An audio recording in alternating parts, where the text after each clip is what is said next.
What's good, everybody? It's your boy Sports Dad. As you can see, I'm shooting in a different location at the football field, but check this out. In this video, we're going to talk about the likes and dislikes about 707. That's right, I want to give you my take on 707. I've been hearing a lot about it, and I've been seeing a lot of highlights and things like that on Twitter. So I'm going to give you a few points. Take it or leave it. Not that you care anyway, but at the end of the day, I'm just sharing information. So let's go.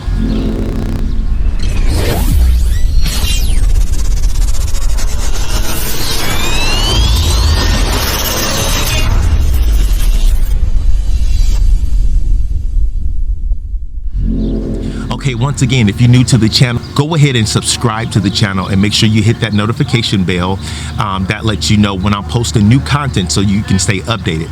Also, too, I'm actually taking you guys on a journey of my weight loss journey as well. So if anybody's interested in losing weight and getting toned and things like that, make sure that you stay tapped in with me on all of my social media outlets. And I'm sure there's something that you can actually get from that particular session as well.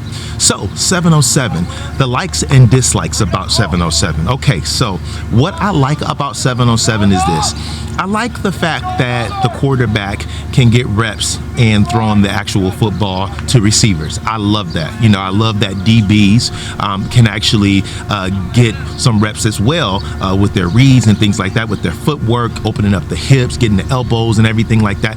I love that, you know, being able to guard routes and stuff like that. I like 707 from that perspective. I also like it for the receivers as well. The receivers can get reps in, work on their footwork, work on their, breaks and things like that, coming off the line and stuff like that. It's good for that. But that's about it. From a running back perspective, it's terrible. From a quarterback perspective, I don't really like it that much from a quarterback perspective. Why? Because it's not real football. They don't have anybody that's trying to break through the line and tackle them and things like that. So it's giving a false perception on what football actually is. Having them just stand there and throw the football within 3 seconds, that's just not sufficient. And it's setting a false reality and can create bad habits as well in the actual football game. So when the football season rolls around, now they have to snap out of the fact that, hey, somebody is actually charging at me and trying to tear my helmet off of my head. And so it just creates bad habits from that perspective. And to me, it's really unsafe. Look at the highlights that you guys are watching, right? You got guys that are doing acrobatic catches, coming down awkwardly, and things like that. And even, from a DP perspective, they're getting very aggressive because you have to be aggressive. It's football. It's hard to kind of reset your mindset not to be aggressive.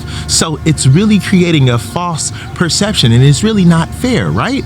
So it's really unsafe, and a lot of injuries happen from 7-on-7, right? So it's just, those are some of the things that sticks out to me that I don't really care too much about 7-on-7. And here's the main deal breaker for me as well.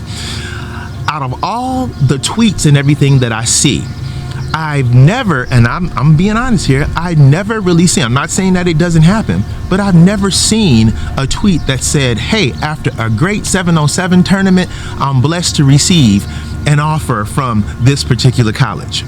Because really, offers don't happen in 7-on-7. Yeah, you can get some highlights and things like that, but a real college coach is looking at that like that's not real football.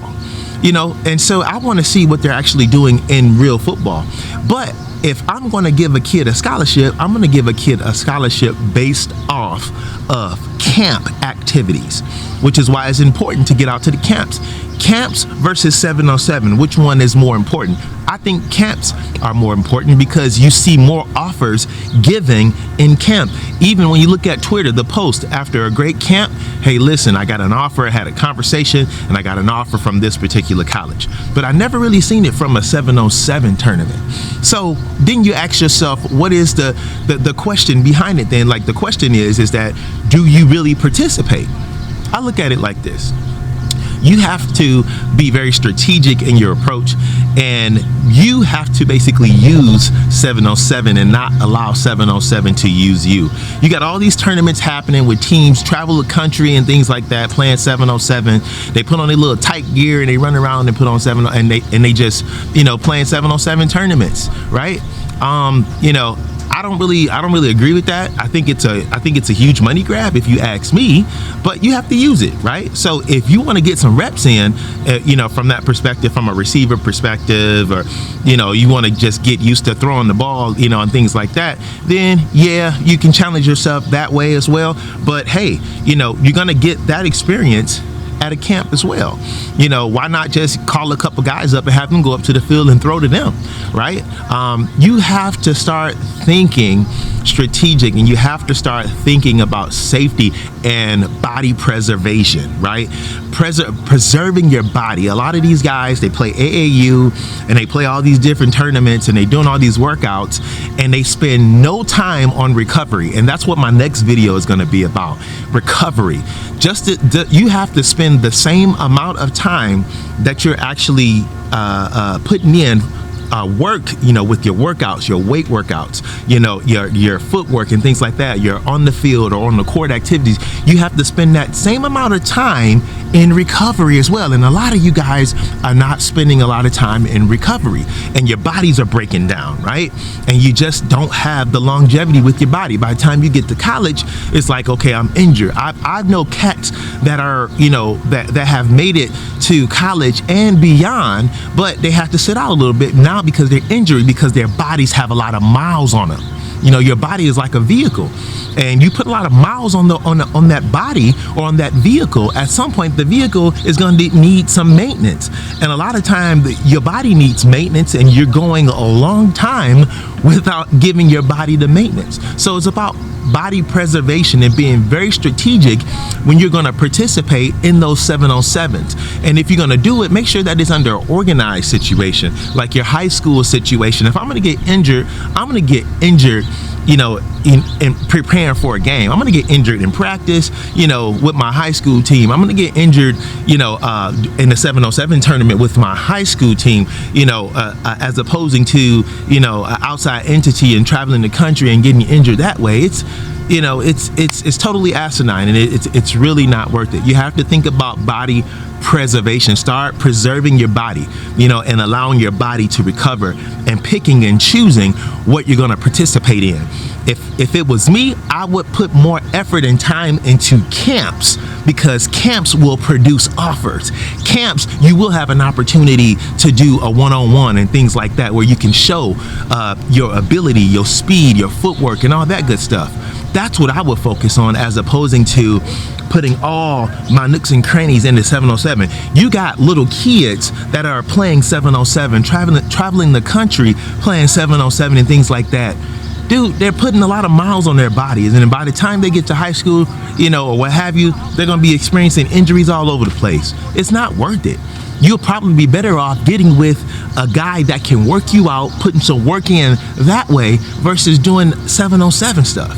So, you know, 707, it's okay, but I'm not a huge fan about it. So that's just my take on it. You know, I look at the highlights look great and things like that, but dude, you running out there with no pads on, right? And you making these great catches. You don't have on a helmet sometimes, and you're making great catches and things like that, and quarterbacks making great throws, but it's not real football.